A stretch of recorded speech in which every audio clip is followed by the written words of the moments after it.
क्या आप मानेंगे कि एक रूसी पनडुब्बी 80 लोगों के साथ कहीं गायब हो गई थी, और वो भी पूरे 40 सालों के लिए। लेकिन सबसे बड़ा सवाल ये है कि इतने सालों तक उस पनडुब्बी का कप्तान समंदर की गहराई में आखिर कर क्या रहा था।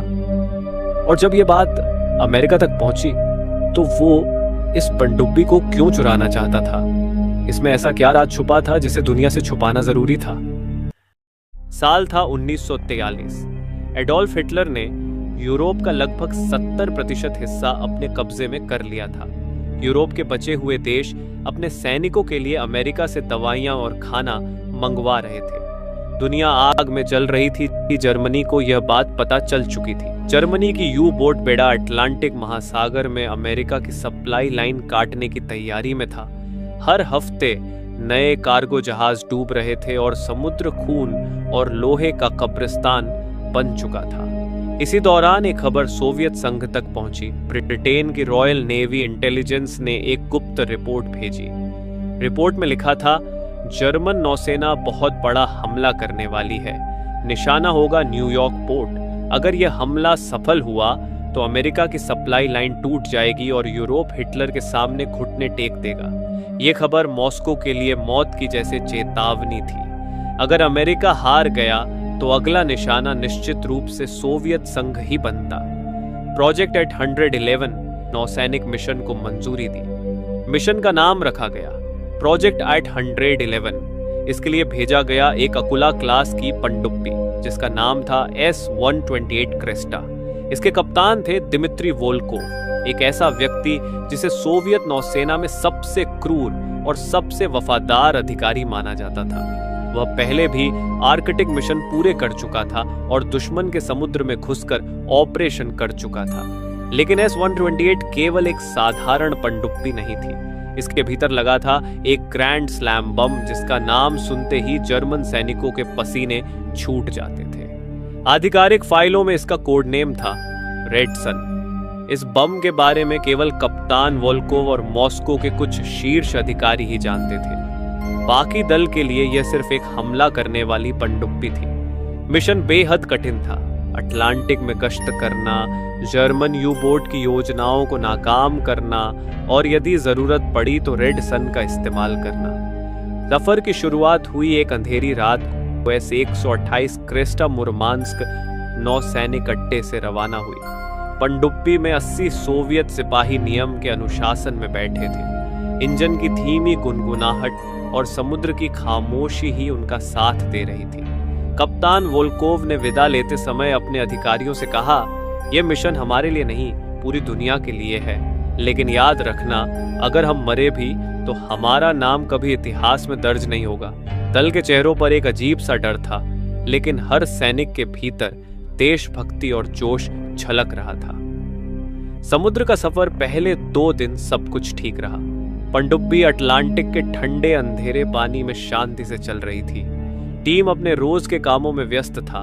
रेडर की निगरानी, इंजन की जांच और टॉर्पीडो की तैयारी। एक बड़ा अधिकारी इवानोव ने अपनी डायरी में लिखा, The sea is calm, but it feels as if someone beneath the water is watching us. शुरुआत में सब ने इसे मजाक समझा, लेकिन तीसरे दिन की शाम सब कुछ बदल गया। काला समुद्र में कदम रेडियो से अचानक सोवियत अड्डे तक एक आपात संदेश पहुंचा।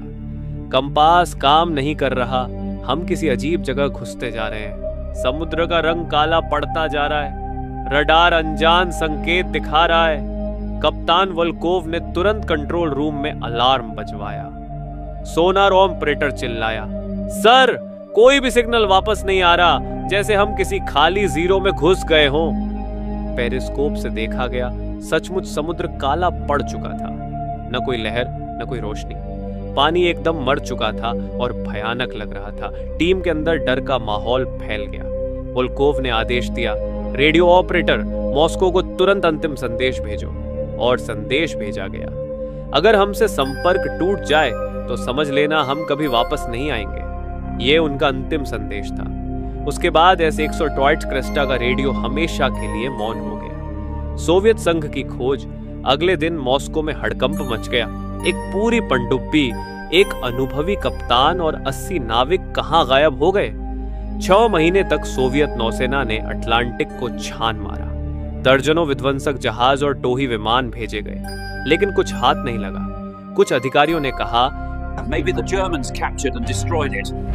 But where is the evidence? इतनी बड़ी पनडुब्बी बिना कोई निशान छोड़े कैसे गायब हो सकती है? साल के अंत तक जांच बंद कर दी गई। आधिकारिक फाइल में बस इतना दर्ज हुआ, पनडुब्बी समुद्र में खो गई।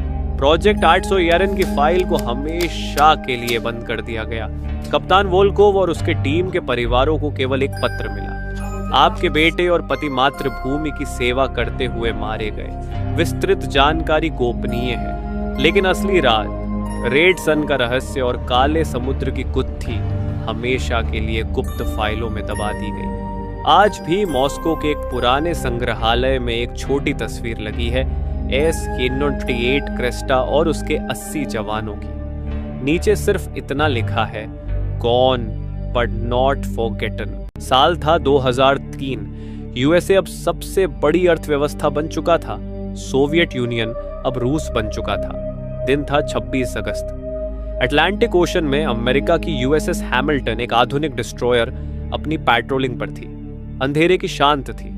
आसमान पर एक बड़ा सा चांद था जो समुद्र के ऊपर चांदी की तरह चमक रहा था। शिप में पर खड़े कैप्टन रोनाल्ड हेज कॉफी पी रहे थे। तभी एक अचानक रेडियो ऑपरेटर चिल्लाया, सर, एक अनजान सिग्नल हमें मिल रहा है। सिग्नल पुराना सोवियत कोड का है। हेज ने तुरंत रेडियो हेडसेट लिया। सिग्नल बहुत कमजोर था। मैं कैप्टन डिमिट्री वॉल्वो बोल रहा हूं, हमें तुरंत न्यूयॉर्क पोर्ट पर डॉक करने की अनुमति दी जाए। ऑफिसर्स ने एक दूसरे की तरफ देखा। वोल्कोव, क्रेस्टा, ये तो वही सबमरीन थी जो 1945 में गायब हो गई थी। कैप्टन ने तुरंत इज्जत दी। समुद्र का असंभव दृश्य यूएसएस हैमिल्टन के रेडर ऑपरेटर ने रिपोर्ट दिया, सर, एक बड़ी सबमरीन पानी के ऊपर आ रही है। क्रू ने देखा और उनके होश उड़ गए। पानी के ऊपर एक अकूला क्लास सबमरीन उभर रही थी। वह बिल्कुल वही डिजाइन का था जो विश्व युद्ध के दौरान यूज होता था, लेकिन एक अजीब बात थी, उसका हल एकदम नया चमक रहा था, जैसे सबमरीन कल ही मॉस्को के शिपयार्ड से लॉन्च हुई हो। न जंग, न खरोंच, न ही कोई टेंट। फिर एक हैच खुली और एक आदमी पोर्ट पे आया। उसके कंधे पर सोवियत बैच था। वह था captain Dmitri Volkov. Volkov port पर आता है। उसने बिल्कुल सोवियत यूनियन जैसे कपड़े पहने थे। वोल्कोव ने अपना बैच दिया और बोला, मैं कैप्टन वोल्वोवो सोवियत नेवी से हूं। मुझे तुरंत न्यूयॉर्क पोर्ट तक पहुंचने की परमिशन चाहिए। हिटलर के जर्मन शिप्स कुछ ही घंटों में एक बड़ा हमला करने वाले हैं। यूएसएस हैमिल्टन के ऑफिसर्स हैरान थे। एक ऑफिसर बोल पड़ा, सर, ये तो 60 साल पहले ही मर चुके थे ना। कैप्टन हेज ने कहा, कैप्टन वोल्कोव, ये 2003 है। वर्ल्ड वॉर कब का खत्म हो चुका है। हिटलर मर गया है और सोवियत यूनियन जैसा कोई देश नहीं है। वोल्कोव एकदम चुप हो गया। उसका चेहरा सफेद पड़ गया। उसने आसपास देखा, modern radar towers, guided missile destroyers और एयरप्लेन्स। फिर धीरे से सिर हिलाया और बिना कुछ कहे दोबारा अपनी सबमरीन की तरफ भाग गया। जितने में कोई कुछ समझ पता, इतने में दमित्री सबमरीन में डाबर घुस गया। यूएसएस हैमिल्टन ने चेतावनी दी कि बाहर आओ वर्ण, हम सबमरीन को उड़ा देंगे। लेकिन S-128 क्रेस्टा ने बिना जवाब दिए पानी के अंदर लौटना शुरू कर दिया। यूएस नेवी ने तुरंत अपने हंटर किलर सबमरीन्स भेजे उसके पीछे, लेकिन सिर्फ कुछ मिनट बाद रेडार स्क्रीन एकदम खाली हो गया। सबमरीन एक सेकंड में गायब हो गई, जैसे समुद्र ने उसे निगल लिया हो। अगले दिन ये सारी खबर CIA तक पहुंची। 2 हफ्ते बाद CIA ने अटलांटिक में डीप सी रेडार लगाया। एक अनजनी रीडिंग मिली। 2000 मीटर नीचे एक पुरानी सबमरीन फंसी हुई थी। पता किया गया तो ये वही S-128 क्रेस्टा थी। CIA ने एक कैमरा अंदर भेजा। कैमरा ने एक ब्लास्ट हुई सबमरीन को रिकॉर्ड किया। CIA बहुत जल्दी में थी उस सबमरीन के बॉम्ब रेड सन को चुराने के लिए। लेकिन जैसे ही कैमरा सबमरीन के पास से गुजरा तो कंट्रोल रूम स्पीकर से कई रोने की आवाजें आने लगीं, जो कि असंभव था। सब साइंटिस्ट हैरान हो गए। अचानक कैमरा एक सफेद रोशनी को पकड़ने लगा और फिर केबल एक डरावनी आवाज के साथ टूट गया। मशीन तबाह हो गई। CIA ने तुरंत ऑपरेशन बंद कर दिया। फाइल पर लिखा गया subject unstable, further contact dangerous, लेकिन उसमें लगा बॉम्ब अमेरिका को चाहिए था। तो 5 साल बाद अमेरिका ने एक स्पेशल हाई टेक जहाज बनाया, USS टाइटन। टारगेट S-128 को समुद्र से बाहर खींचना और सीक्रेट बॉम्ब को रिकवर करना। 2008 के गर्मियों में ऑपरेशन शुरू हुआ। कई सारी स्टील केबल्स के वो अंदर भेजा गया उसे पकने के लिए। सबको लग रहा था अब गुत्थी सुलझ जाएगी। केबल ने जैसे ही पनडुब्बी को छुआ, वो सबके सामने हवा में खुल गई। केबल्स खाली रह गए, समुद्र फिर से शांत हो गया। CIA ने इस मिशन को घोस्ट सबमरीन नाम देके बंद कर दिया। ये जानकारी बहुत तहकीकात के बाद मिली है, तो क्या हो सकता है? और जब ये बात अमेरिका तक पहुंची तो वो इस पनडुब्बी को क्यों चुराना चाहता था? इसमें ऐसा क्या राज छुपा था जिसे दुनिया से छुपाना जरूरी था? राइट वाली वीडियो पे क्लिक करके देखिए कैसे मेरे दोस्त रवि ने रात 9 बजे वाली ट्रेन में चढ़कर अपनी जान बचाई, वरना आज शायद वो हमारे बीच ना होता।